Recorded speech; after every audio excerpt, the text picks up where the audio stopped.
Walao eh. This is scary, man. Whenever there's a new firmware update from Sonos now, it does feel a little bit like that, you know.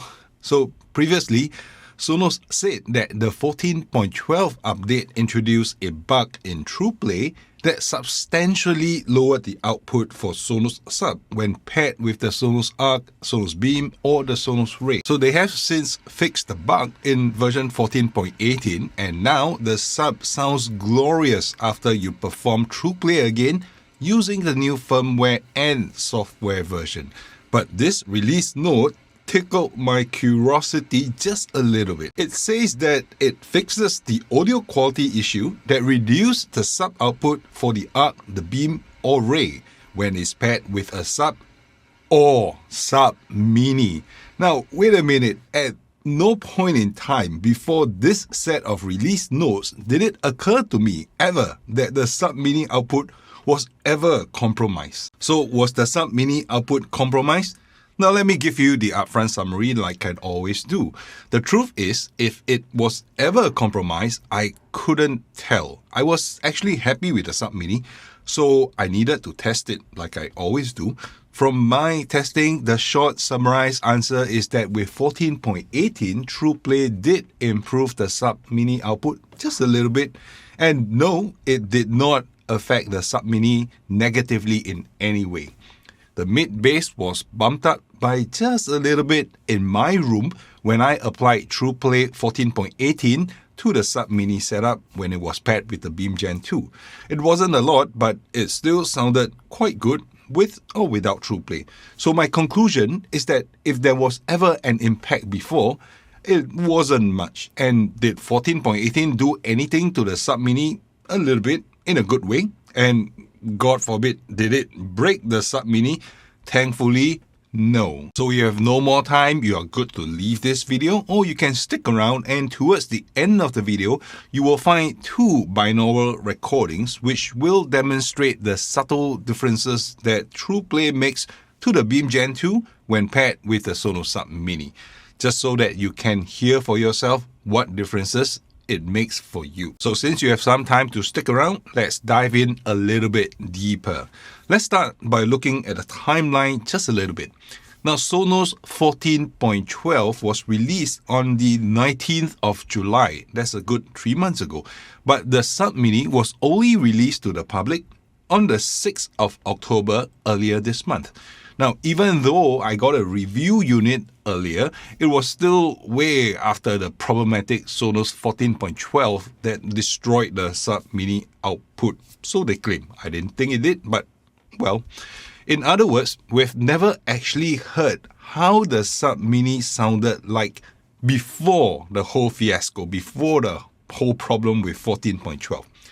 So in my memory, I remember the Sonos Sub Mini to output just enough bass without Trueplay. But the moment I did Trueplay, even when it was on 14.16, which was still problematic, the bass output from the Sub increased substantially in my bedroom. So I didn't think that Trueplay broke the Sub Mini at all.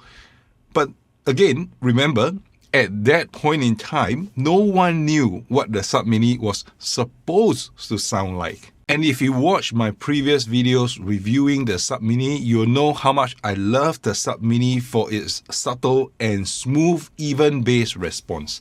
Now, does this fix mean that Sonos is going to add a whole lot more bass to the Sub Mini than when it was launched? So will it destroy that sound signature? That got me very concerned. So without a previous version to compare to, how would we know how the Sub Mini was supposed to sound like before and after the update? So luckily, I had two Sub Minis now. Now, one of them was actually powered off when I updated most of my system to 14.18. So in other words, I have a Sub Mini on 14.16 and I have a Sub Mini on 14.18, which supposedly has the bug fixed. But unfortunately, there was a small problem. When I decided to add the 14.16 Sub Mini to a system, the Sonos S2 controller app insisted that the version of the firmware must be updated, else I couldn't even use the Sub Mini at all. So this was truly unfortunate and I had to update that Sub Mini. So now I have two Sub Minis with the exact same 14.18 software. So as you can imagine, at that point in time of testing, I was getting a little bit jittery. So now that you know I have two Sub Minis, you might be asking, have I paired the two of them together before in the same setup? Now, I have replied that question about 200, 300 times over the past few weeks. The Sub Mini cannot be used in a dual sub setup. Not with another Sub Mini, not with another Sub Gen 1 or 2 or 3. If you have a Sub Mini, it will perform alone on its own. But there is a hack around that to get two Sonos Sub Minis to play together in the same setup. Now, if you are interested, keep a lookout for that video where I will pair two Sub Minis together to test. Now, it's a low priority video for now, but it will come. And if you are not yet already subscribed to this channel, you know what to do. The button is just right down below, and there's a notification bell which you can enable to get notified when that video launches on my channel. So back to the point today, please allow me just a little bit more time to talk to you and explain how 14.18 handles the Sub Mini. Now, your Sonos Sub Mini is going to stay with you for a good many years to come, so I'm sure you can spare me another 10 minutes to hear me out. Now, before the introduction of the Sub Mini, those of you who are on the Beam without the larger and much more expensive Sub Gen 3 or the older Sub Gen 1 or 2 would have been listening to this. Now, this white curve here is the frequency response curve for the Beam Gen 2 on its own, without the sub and without Trueplay applied. The Beam Gen 2 is a wonderful soundbar. I was just rewatching Interstellar with the kids just a couple of nights ago with just the Sonos Beam on its own. And the environmental cues were actually quite spectacular, and on more than one occasions, I actually had to turn around and check my rear to see if I actually had the surround speakers turned on, but they were unplugged. So you can see that from about 110 Hz downwards, the Beam Gen 2 would have given up the ghost and started losing steam in the bass department. Now, on its own, without a sub, the Beam simply won't be able to handle the lower bass frequencies. This is a soundbar which is of a certain height, and so the drivers are of a certain size only. So let's just use this white frequency response curve as a baseline before we introduce the Sub Mini. Now we will move on to the frequency response curves for the Beam Gen 2 when paired with the Sub Mini, which has been updated to firmware version 14.18. Now there are two curves here, right? The first one I'll talk about is the green curve. And the green curve is the Sonos Beam Gen 2 with the Sub Mini on firmware 14.18 with Trueplay turned off. Trueplay is not enabled. So from the curve, you'll notice that the Sub Mini actually enhanced the bass output quite a fair bit. Now, there are some changes in the upper frequencies beyond the 1 kHz where treble lives, but this is subtle. In the mid-range from 100 Hz all the way to 1 kHz, you'll find that the Beam now has enhanced its output levels in that range, boosting the mid-range. Now, the Sub Mini has already relieved the Beam of its bass duties, and thus it has more resources and amplification power to give to the mid-range and the treble. But the biggest difference is in the lower bass frequencies. You can see that the bass frequencies below about 70 Hz also has been boosted quite a fair bit. In fact, at the 25 Hz mark, the difference is as big as a 10 dB jump. And this is without Trueplay. So, what about if we turn Trueplay on? Now, the red curve here is the same setup with Trueplay turned on. So the difference with Trueplay turn on is actually very subtle. This is as opposed to the 14.18 effect on the Sonos Arc with the Sub Gen 3, where there was a huge lift throughout the range. Now maybe the Sub Mini wasn't as affected by the bug in the first place, so you will only notice that there is a slight bump in the mid-bass region between about 50 Hz and 110 Hz or so. Now this is the region of bass where there is quite a bit of presence of bass that can actually be heard. The lower bass frequencies, say about 30 Hz, and sometimes they are felt more than they are heard. But the 50 to 100 Hz range, you can clearly hear them, and there is more audible energy in that range. Now the good thing is, Trueplay on 14.18 did not lower the bass output at all. So if there was ever a bug, I wouldn't know, right? But it's clear that there's no issue with this particular version 14.18 for the Sub Mini. But what is not so evident in the frequency response curves here is actually more audible in the listening test. I feel that the Trueplay is now working for the Sonos Sub Mini when paired with the Beam Gen 2 in a pretty wonderful way. There's a clear presence of voice and the soundstage appears to be very stable and is quite even throughout the entire soundtrack. Now, Trueplay seems to have a subtle effect here, and it does enable the Beam Gen 2 to come across as more full body. Now, in a word, I would say that the bass and the mid-range is more balanced and it doesn't stick out as much. So, in short, good job, Sonos. So, if you have reached this point in my video, I'm pretty sure I've managed to captivate you long enough to endure the 10 minutes of my blabbering. And I don't like to describe what I hear with words and what I subjectively feel. I know some of you want to know what I think, so I tried to do that. But I back them up with the measurement test. Although nothing will beat listening to them yourself in person. And the next best thing I can do if you don't have access to a live demo is that I can record the actual output and let you hear them for yourself. Now, there's some compression happening over YouTube, of course, and the recording will be affected by my room.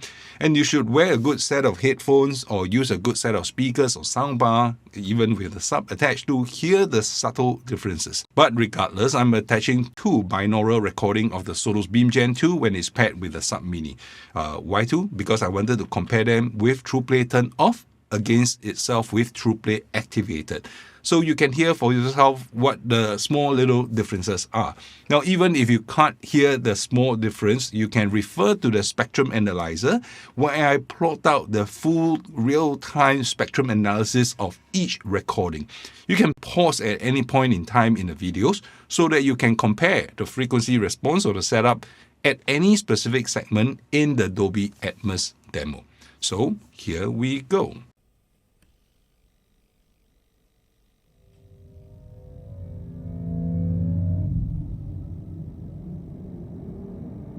This is Dolby Atmos, the world's first object-based cinematic audio. With powerful moving audio that transcends from channels to moving around you with pinpoint accuracy.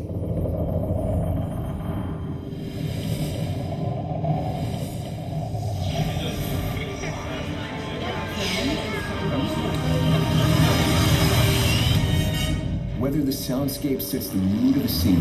Pull your vehicle to the side of the road. Whoa! What is this place? Whoa! Come on, you guys, let's go! Or captures the full extent. Do you want to know my secret? Of nature's fury.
This is Dolby Atmos, the world's first object-based cinematic audio. With powerful moving audio that transcends from channels to moving around you with pinpoint accuracy.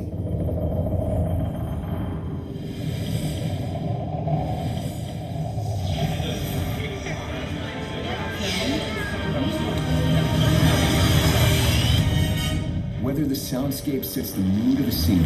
Pull your vehicle to the side of the road. Whoa! What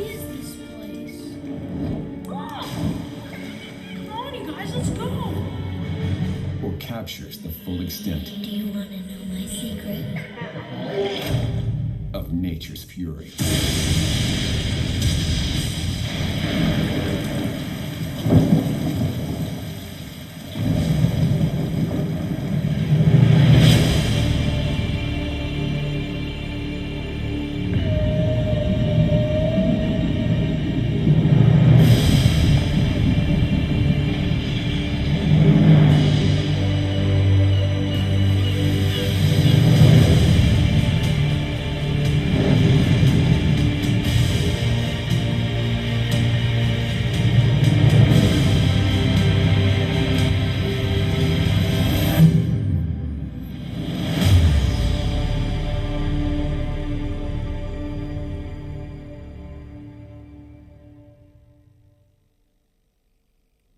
Now, if you want to get these test Dolby Atmos files, you can head over to my website at peterp.com, or you can scan this QR code right here, which will take you to the site. You can go to the demo, you can download the files, you can play it through your PC, but you must have Atmos enabled, or you can play it through your TV player. Hopefully your TV player will be able to support Dolby Atmos. Oh, hang on, you're still around in this very long video.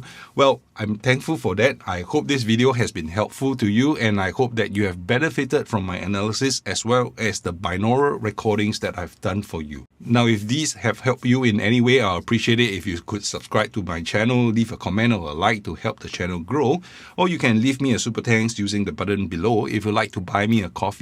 Now, for those of you who want to do this on a monthly basis, you can head over to my Patreon account by scanning the QR code right here or link in the video description down below.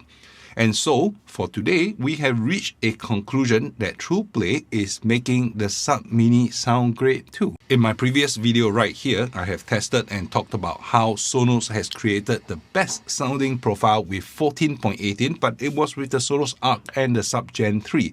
So if you have missed that video, I will see you over in that video.